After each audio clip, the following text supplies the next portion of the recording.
सास की दुकान। लक्ष्मी जी की दो बहुएं थी, सुमन और राधिका, और दो बेटे, अजय और सुशील। लेकिन लक्ष्मी जी के बहू बेटे उनको अपने साथ रखने को तैयार नहीं थे।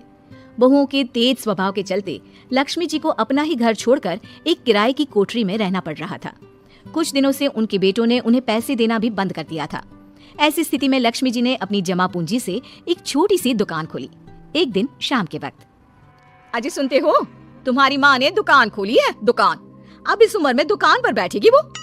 अब क्या किया जा सकता है, माँ की तो बुद्धि सठिया गई है। मोहल्ले में मजाक बनाएंगे सब हमारा। अरे जेठ जी, इसमें परेशानी क्या है अगर सासू माँ ने दुकान खोली है? हाँ हाँ, राधिका ठीक तो कह रही है, अपनी दुकान पर बैठी रहेगी, कम से कम हमें परेशान तो नहीं करेंगी। हाँ वैसे बात तो ठीक है, खुद के दो पैसे कमाएंगी तो कभी कभार हमें जो खर्चा देना पड़ता है ना, वो भी देने से बच जाएंगे हम लोग। फिर किस बात की परेशानी, खोलने दो माँ को दुकान, हमें क्या। वैसे भी अपनी कोठरी में चुपचाप रह रही है ना, चाहे दुकान खोले या मॉल बनाए, हमें उससे क्या लेना देना। अगले दिन सुमन अपनी सास की दुकान पर पहुंचती है। सासू माँ, आपकी दुकान में शक्कर है क्या? शक्कर जरा 1 किलो दे दीजिएगा। हाँ हाँ बहू है ना, लो बेटा 1 किलो क्यों, 2 किलो ले जाओ। सोच लो सासू माँ, घाटा हो जाएगा आपको, पैसे नहीं देने वाली मैं। देखो सुमन, ये मेरी दुकान है और यहाँ पर जो भी कोई सामान खरीदने आता है उसे पैसे तो देने ही पड़ते हैं। अरे सासू माँ, ऐसा क्यों करी आप? अरे देखो ना, घर पर आपका बेटा और पोते पोती दूध में शक्कर डालने के लिए कब से इंतजार कर रहे हैं, जरा उनके बारे में तो सोचिए। अरे ऐसी बात है क्या? मुझे नहीं पता था। बहू एक काम करो, वैसे भी पहली बार आई हो ना, ये शक्कर तुम ऐसे ही ले जाओ, पैसे देने की जरूरत नहीं है। अगले दिन राधिका भी अपनी सास की दुकान पर पहुंचती है। प्रणाम सासू माँ, कैसी चल रही है आपकी दुकान? बस बेटा, जैसे तैसे करके काम चला रही हूँ। तुम बताओ, घर में सब राजी खुशी है ना? हाँ हाँ मम्मी जी, सब कुछ ठीक ठाक है। बताओ राधिका बहू, कैसे आना हुआ, कुछ काम था क्या? वो ना मम्मी जी, मुझे जरा 5 किलो आटा चाहिए था। मेरे पैर में ना बहुत दर्द है, इसलिए बाजार तक जाने में ना तकलीफ हो रही थी। घर पर बच्चे भूखे बैठे हैं, सोचा आपसे ही ले लेती हूँ। हाँ हाँ क्यों नहीं बेटा, ये लो 5 किलो आटा ले जाओ। हाँ लेकिन मम्मी जी, आपने जिठानी जी को शक्कर फ्री में दी थी, तो मुझसे भी पैसे तो नहीं लेंगी ना? हाँ, अच्छा ठीक है बेटा, कोई बात नहीं, तुम ऐसे ही ले जाओ, बच्चों से क्या पैसे लेना।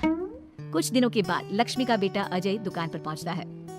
कैसी हो माँ, दुकान तो अच्छी चल रही है ना तुम्हारी, सब मोहल्ले वाले तारीफ करते रहते हैं। अब क्या करूँ बेटा, तुमने तो मुझे सहारा दिया नहीं, गरीब माँ को घर से बाहर निकाल दिया। कुछ तो करना पड़ेगा ना अपना पेट पालने के लिए। वो माँ ना बहुओं की बहुत चिक चिक रहती थी, अब देखो कितनी अच्छी जिंदगी है तुम्हारी, खुद कमाती हो, खुद खर्च करती हो, इससे अच्छी भला कोई जिंदगी हो सकती है क्या? हाँ बेटा, दिल को बहलाने के लिए तुम्हारी ये बात भी सही है, लेकिन कोई बात नहीं बेटा, मैं खुश हूँ। अच्छा माँ, मैं क्या कह रहा था, जरा 500 उधार तो दे देना। कमाल की बात है बेटा, तुम मुझसे पैसे उधार मांग रहे हो, तुम्हारे पास पैसों की क्या कमी है? अरे माँ, इस महीने की तनख्वाह नहीं आई और आप तो अपनी बहू को जानती है ना, उसे शॉपिंग करनी है, जल्दी वापस लौटा दूंगा माँ। ठीक है बेटा, ये लो 500 रुपए, लेकिन देखो कुछ दिनों में वापस दे देना, मुझे अपनी दुकान के लिए माल भी तो खरीदना है। हाँ हाँ ठीक है माँ, जल्दी पैसे लौटा दूंगा।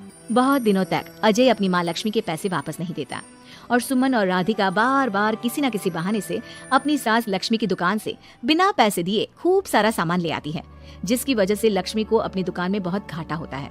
फिर एक दिन जब राधिका सामान लेने के लिए लक्ष्मी की दुकान पर पहुंचती है।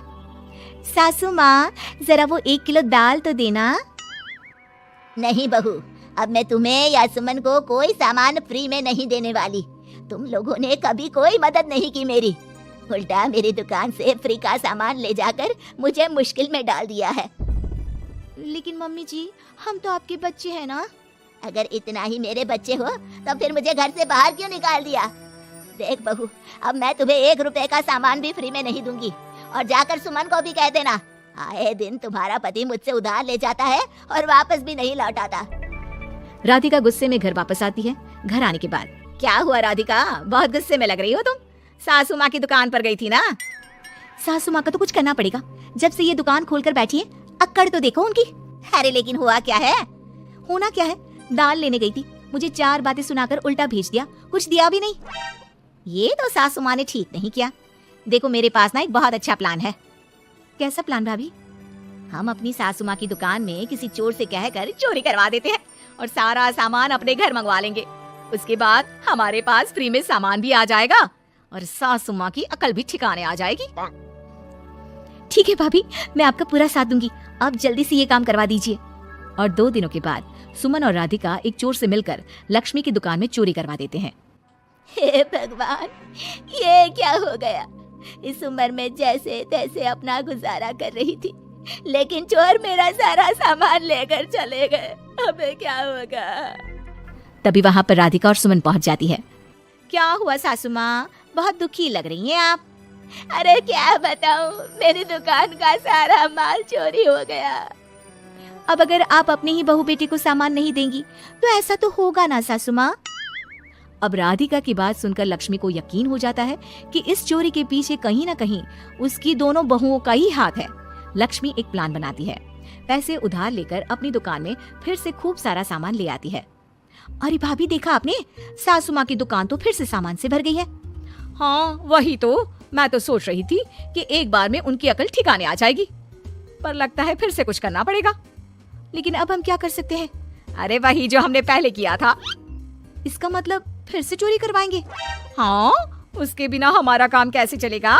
और इस बार चोरी करने हम दोनों चलेंगे, कुछ नहीं छोड़ेंगे उनकी दुकान में। सुमन और राधिका दोनों मिलकर लक्ष्मी की दुकान में चोरी कर लेती हैं और सारा सामान चुपचाप अपने घर के स्टोर में लाकर रख देते हैं। लेकिन सुबह होते ही लक्ष्मी पुलिस लेकर सुमन और राधिका के घर पहुंच जाती है। इंस्पेक्टर साहब, मेरी इन दोनों बहुओं ने ही घर में चोरी की है। अरे ना ना इंस्पेक्टर साहब, ये हम पर झूठा इल्जाम लगा रही हैं।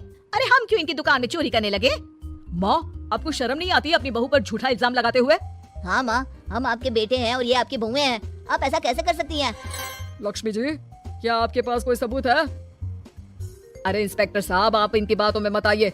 ये हमारी माँ है और इनकी दिमागी हालत ठीक नहीं है, इसीलिए तो हमसे अलग रहती हैं।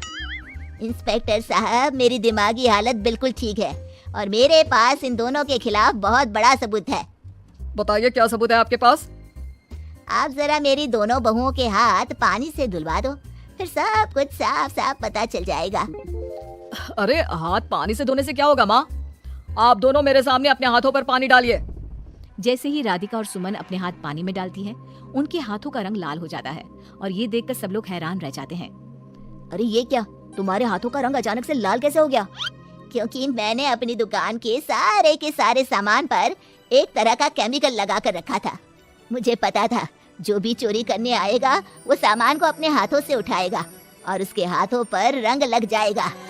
अरे माँ, आप तो बहुत चालाक निकली। इसे चालाक नहीं बेटा, बुद्धिमान कहते हैं। और जिसके तुम्हारे जैसे बहू बेटे हो, उसे थोड़ा बहुत तो अपनी अकल से काम लेना ही पड़ता है ना। शर्म नहीं आती आप लोगों को अपनी ही माँ को परेशान करते हुए? हमें माफ कर दीजिए सासू माँ, हम आइंदा ऐसी गलती कभी नहीं करेंगे। और हाँ, आपको अपने साथ रखेंगे, आपकी सेवा करेंगे और पूरी इज्जत भी देंगे। हमें माफ कर दीजिए।